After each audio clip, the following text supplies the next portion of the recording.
ओम नमः शिवाय। हर हर महादेव एवरीवन। तो फ्रेंड्स, सावन का पावन पवित्र महीना आ गया है और सावन के महीने में थोड़ी ही पूजा और अर्चना करने से भगवान भोलेनाथ अति प्रसन्न होकर मनोकामनाओं को पूर्ण कर देते हैं।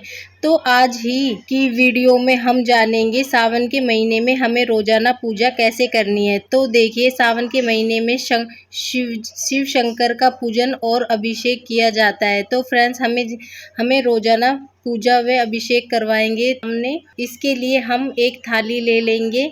थाली हमारी साफ और शुद्ध हो।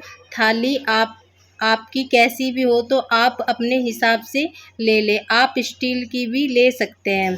इसके साथ ही मैंने एक कटोरी ले ली है ताकि इसका जल आसानी से नीचे बह सके। इस पर हम भगवान शिव को विराजमान करेंगे।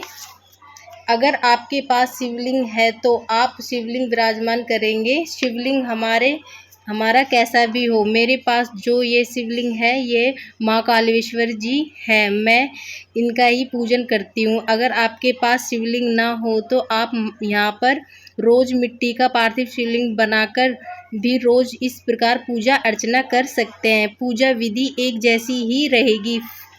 फिर आप शिवलिंग को विराजमान कर लेंगे और ध्यान रहे, शिवलिंग की पूजा जलहरी है जो हमेशा उत्तर दिशा में ही होती है।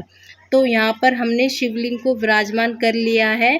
फिर हम भगवान शिव शंकर को हाथ जोड़कर प्रार्थना करेंगे। हे भगवान भोलेनाथ जी, आज मैं आपकी पूजा कर रही हूँ या कर रहा हूँ। आप मेरी पूजा इस पूजा को स्वीकार करें और कोई भी मुझसे गलती हो जाए तो इसके लिए आप मुझे क्षमा करें। तो इस प्रकार हम संकल्प करेंगे। फिर इसके बाद हम भोलेनाथ जी की पूजा शुरू करेंगे। सबसे पहले हम शिवलिंग पर जल चढ़ाएंगे। तो यहाँ पर मैंने जल चढ़ा दिया है। उसके बाद हमें कच्चा दूध चढ़ाना है। फिर हमें जल चढ़ाना है, दही चढ़ानी है, फिर हमें जल चढ़ाना है। इस प्रकार हमें 3 बार भगवान भोलेनाथ जी का अभिषेक करवाना है। फिर हम देसी घी का दीपक या गाय का दीपक प्रज्वलित करना है। अगर आपके पास ये नहीं है तो आप तिल्ली के तेल का भी दीपक जला सकते हैं यहाँ पर। इसके बाद हमें स्नान और दीपक जला दिया है। फिर हमें वस्त्र रूपी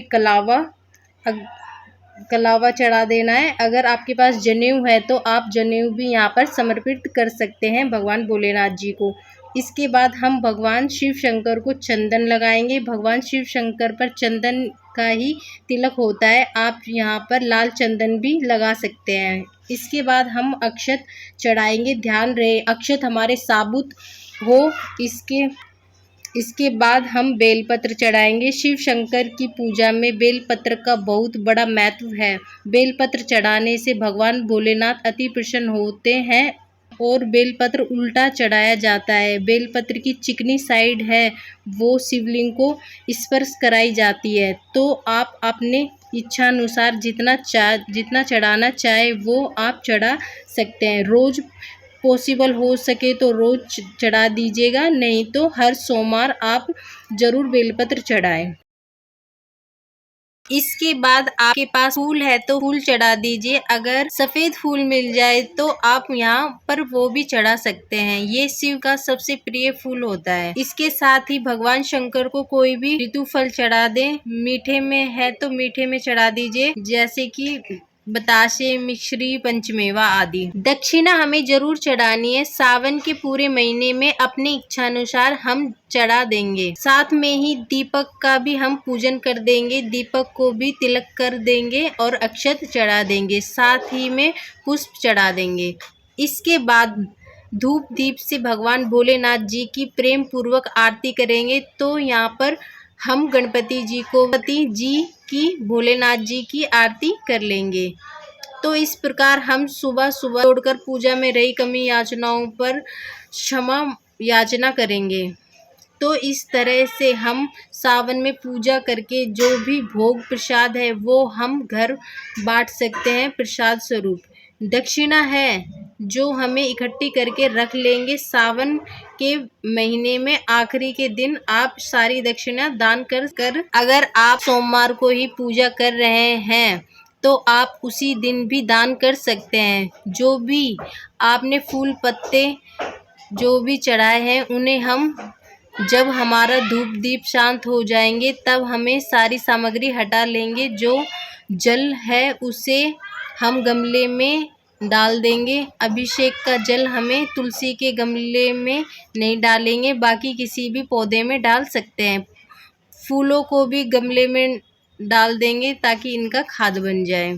बेलपत्र को रखना चाहो रख सकते हैं। अगली पूजा में यह बासी नहीं माने जाते। बेलपत्र को स्वच्छ करके इसके साथ ही भगवान शिव जी को अपने स्थान पर विराजमान कर देंगे। तो फ्रेंड्स, सावन की यह सरल पूजा विधि आपको कैसी लगी? अगर आपको यह वीडियो पसंद आई हो तो थोड़ी भी हेल्पफुल लगी हो तो वीडियो को लाइक करें और चैनल को भी सब्सक्राइब करें और कमेंट्स में हर हर महादेव अवश्य